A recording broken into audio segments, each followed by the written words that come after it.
Welcome to the first episode of our Partnering for Impact talk series, featuring leaders from the business and the social sector, discussing ways in which business and civil society can collaborate to develop impactful and long-term associations for social impact. We are very thankful for the Zurich Community Trust for supporting this series of conversation. The conversations are intended to open the space to discuss good practices, implementation experiences, and ideas on forging impactful ways of working together for business and society. We have the good fortune of having two of the most amazing leaders who have gone above their professional associations to contribute significantly to growing support ecosystems for social change. We have Dr. Vivek Mansingh, who has been a senior executive and board member of various organization companies like Dell, Cisco, and at the same time has been on the board of organizations like Janagraha, where he's contributed immensely in various capacities, and is also, as an individual, a philanthropist in his own right. We also have Dr. R. Balu, who is the founder and chairman of Swami Vivekananda Youth Movement, and has been engaged in initiatives on education, public health and food security for over 3 decades. He's a Frank Rhodes Professor at the Cornell University and has been teaching leadership for a variety of people from different walks of life in different universities in India and abroad. Dr. Balu served on numerous state and national level committees and as a special investigator for the Karnataka Lokayukta. He's also very recently an author of a very interesting book on citizenship and how people can engage in the activities of building society. We are very, very pleased to have both of you. Thank you so much for making the time. One of the first questions, Vivek, coming to you, is that the traditional role of business and civil society has been changing and evolving. And one of the things that you talk about is how people have to keep evolving, and evolution is very, very critical. In your mind, what is the key role that business and civil society are playing today, and how do you see this evolve in the future as well? So, I'm going to answer it in the context of India. I guess that's your main focus, right? Yes. Because in the Western world, the pillars of democracy, which include government and business and civil society and judiciary and all, are evolved so much that the importance of every sector is well balanced, at least in most cases. Correct. But in a developing country like India, the governance status everyone knows. We don't have to discuss that.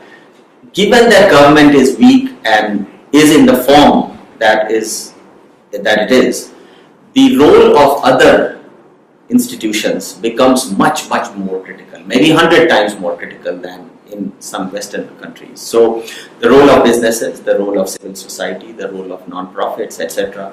is much, much more important. What is the ideal role, if I have to answer it as a business leader? I think the first step for a business leader is to run his or her business ethically. That is the first step. Before you take care of others, first take care of your own business and make sure you are running it ethically, because there are a number of things that will be automatically taken care of if you run ethically. So if you are damaging environment, if you are polluting rivers, you need to watch out for that. If you are polluting rivers and environment and you donate 2% to a charity and think that you have done your bit, that's a shame. So first step I want to tell the business leaders is they run their business ethically. Second is they need to support the social organizations of various kinds, and in my experience I have seen that every corporation has its own theme which they want to support. That is perfectly fine. So they support the social causes that they care about and make sure that it is executed. It is not just a lip service. Sure. If they do these, and a number of organizations are doing a phenomenal job, but by and large, a lot of them are not doing as good job as they need to, then we will be in good shape if we can manage this process. Very nice. Dr. Balu, from your perspective, looking at how businesses are evolving, you're also seeing a lot of evolution also from the civil society side, both as somebody very deeply involved in the sector and also the engagement you're having at the public policy level. So how are you seeing this evolution in the society today? Personally, I think India especially, like you said, it's a different context. India is going through very exciting times. Civil society is going through extremely challenging times. It's evolutionary process. Now, if you look at the 60s, when we really gained momentum and we got recognized as a separate sector, started getting recognition as a separate sector, we were basically service providers. Even people like me who started, we felt that government has failed, or there's a weak government unable to deliver goods and services to citizens. We just stepped in and provided goods and services. We were doing nothing else. I built hospitals and schools. Now, later on, when I think for the first time maybe when Rajiv Gandhi was the Prime Minister, and the 8th Plan document, government formally accorded space to civil society. Now, you can ask me, why does formal provision of space by the state matter? It matters. In a country like India, getting a formal space in a government document like the plan document, where NGO work was getting recognized, mattered because the state started investing on us. But it's again caused a different kind of an evolution. The state started seeing us as provider of services. The state abdicated its role, became a provisioner of services, and invested on us to do the job for them. But what happened in the whole scenario is we started becoming contractors to the state. You give me money, I run a hospital. You give me money, I run a mobile health clinic. And the price, I think, in the early stages of my organization, I feel I was also partly in the same trap. We lost out of creativity, we lost out of innovation capability, we lost out on our abilities to find local solutions because there was an assured pipeline from the state and we just started delivering on state programs. Now later on, when we started doing good work, state invested more on us, and as we started doing good work and more recognition came, some organizations just lost their way. We joined the general mainstream of misgovernance, like what you said. It happens in all sectors and happened to the non-profit world also. But the challenge for us was some of us actually became activists and we started questioning the system. We started asking, why are people poor in the first place? Like people like me who work with tribals couldn't reconcile that poverty was actually created by the state.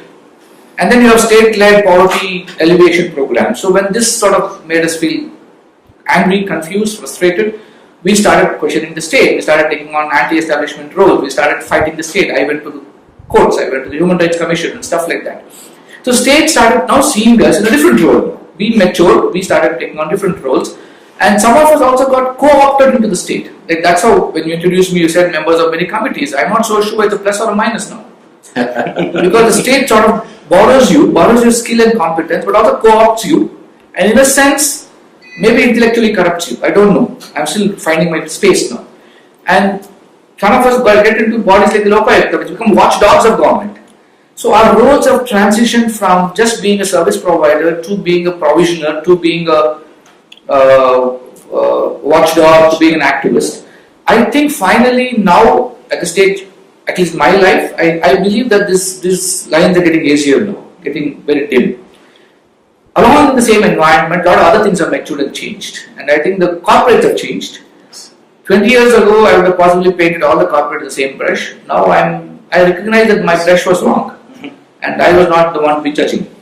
Now there are some good, well-intentioned corporates who understand the social sector space. There are corporates who don't understand the social space, but understand they have consult us to understand it. Yes. So there's a real, genuine aspiration I see. Like some of the large corporates I consult for are absolutely genuine wanting to do good. They are not just wanting to throw their money away. I actually now recommend, very strangely I keep telling a lot of people who consult me now, I say, you really want to do good work, don't be a non-profit anymore. It's very challenging, the kind of laws that we're having, the regulatory process on a non-profit. I'll give a small example. If I need to get foreign funding as a non-profit, it's a huge challenge. And the moment I invite an excellent non-profit leader from around the world to be on my board, I lose my status. But the same country, the same ecosystem has a law and says if Dr. Mansingh wants to start a for-profit and he wants to invite 4 specialists from across the world, he's actually welcomed. He says, please take their money, please get them on your board. So this kind of dichotomy is confusing the system, and I think we are going through challenging times. So I believe it's work in progress, a lot of things have changed, but we're all finding a way. And my final word on that would be, try to find a way appreciating each other's strengths in the present context of time is best for the country.